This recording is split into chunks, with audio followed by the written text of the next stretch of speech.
రఘువంశ రామయ్య సుగుణాల సీతమ్మ వర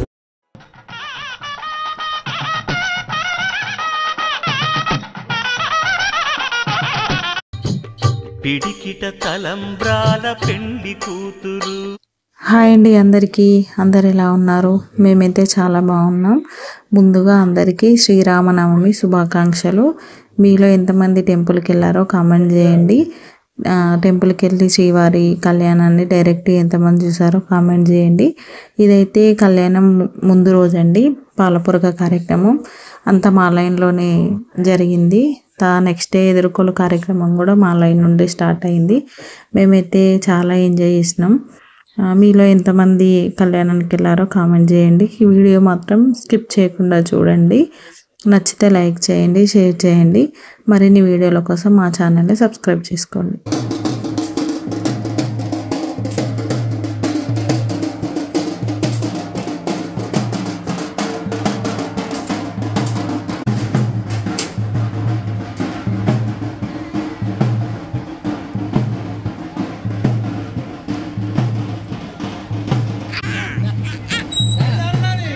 అయింది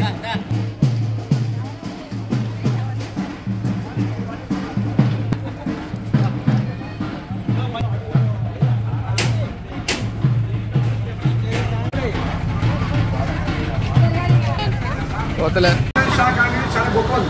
ఆ బెల్లం నీళ్ళు వడపప్పు, పప్పు నానవలసిన కానీ వడపప్పు అంటారు.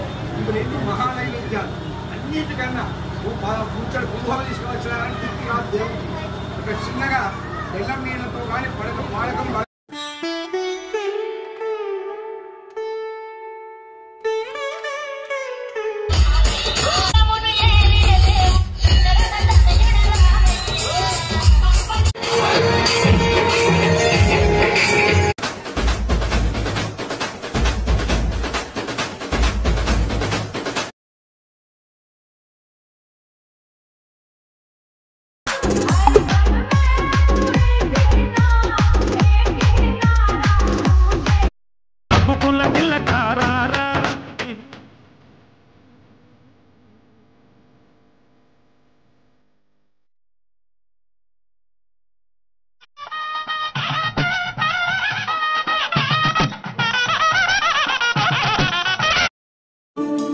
రఘువంశ రామయ్య సుగుణాల సీతమ్మ వర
యజ్ఞోపవీతం పరమం ప్రజాపతేర్యత్సాయం పురస్తాద్ ఆయుష్యమగ్రం ప్రతిమశుభం యజ్ఞోపవీతం పరమస్తు తేజః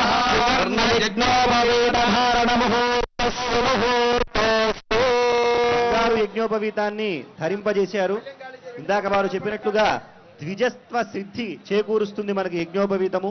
ద్విజము అంటే 2 సార్లు పుట్టేది అని అర్థము. ద్విజము అంటే 2 సార్లు అంటే ఏది పుడుతుంది? 2 సార్లు అంటే పక్షి గుడ్డు నుంచి ఒకసారి పుడుతుంది, గుడ్డుగా పుడుతుంది, గుడ్డు నుంచి మళ్ళా పుడుతుంది. అలాగే ద్విజలు అనేటువంటి వారు బ్రాహ్మణ క్షత్రియ వైశ్యులు పేరు. పిడికిట తలంబ్రాల పెండి కూతురు కొంత పెడమరలీనవు రఘువంశ రామయ్య సుగుణాల సీతమ్మ వరమాలకై ప్రతద్విష్ణుస్తవదేవో మాత్ర ఏదిభ్యాం మంత్రాభ్యాం పాద ప్రక్షాళనం కృత్వా ఓం ప్రతద్విష్ణుస్తవదేవీర్యాయ మృగోదేవకుజరోదిష్టాః శత్రుష విక్రమణేషు అభిక్షీయంతు భువనాని విశ్వా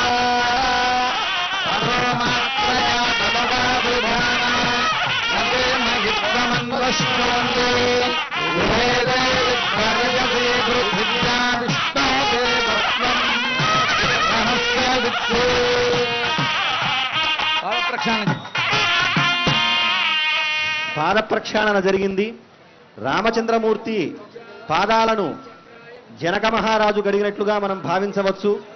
సాధారణంగా కన్యాదానం ఎవరైతే చేస్తారో ఆ సందర్భంలో దానము ధర్మము అని చెప్పి రెండు ఉంటాయి. దానము అంటే ధర్మము అంటే మామూలుగా ఇచ్చేటువంటిది. దానం చేసే వ్యక్తి ఏం చేయాలి అంటే ఎవరైతే దాన ప్రతిగ్రహీతగా ఉన్నాడో అతని యొక్క కాళ్ళు కడిగి దానం చేయడం అనేటువంటిది సంప్రదాయము. కాబట్టి కన్యాదానానికి సంబంధించినటువంటి స్వామివారి యొక్క పాదాలను కడుగుతూ ఉన్నాడు జనక మహారాజు. అవి సామాన్యమైనటువంటి పాదాలు కావు. రామచంద్రమూర్తి యొక్క పాదాలు ఎంత గొప్పవయ్యా అంటే శ్రీరామ పాదమా నీ కృపచాలులే అంటారు త్యాగరాజస్వామి. ఓ రామచంద్రమూర్తి, నీ యొక్క పాదాల యొక్క కృప చాలయ్యా, నీ కృప కూడా అవసరం లేదు, దానితో మేమందరం కూడా తరిస్తాము అని చెప్పేసి అన్నాడు. అహల్య శాప విమోచనం చేసినటువంటి పాదాలు ఆ పాదాలు. అటువంటి దివ్యమైనటువంటి పాదాలను, అంతేకాకుండా బ్రహ్మ కడిగిన పాదము అని చెప్పేసి అన్నమాచార్యుడు అభివర్ణించినట్లుగా అటువంటి గొప్పనైనటువంటి పాదాలను రామచంద్రమూర్తి యొక్క పాద ప్రక్షాళన చేశారు కన్యాదానంలో భాగంగా.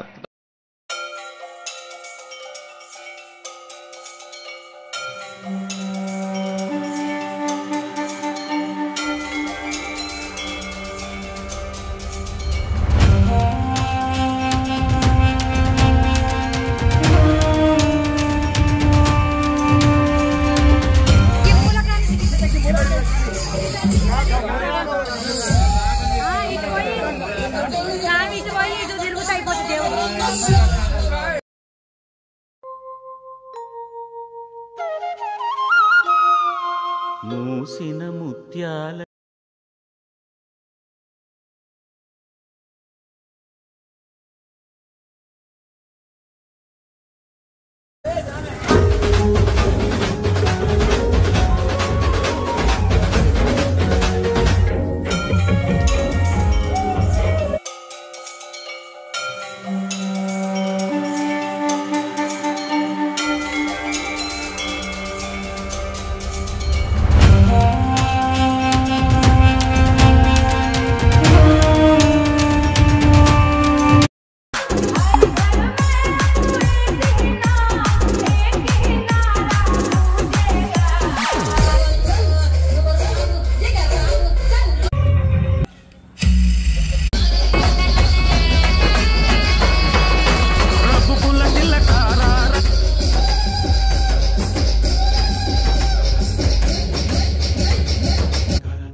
నుదుటిన్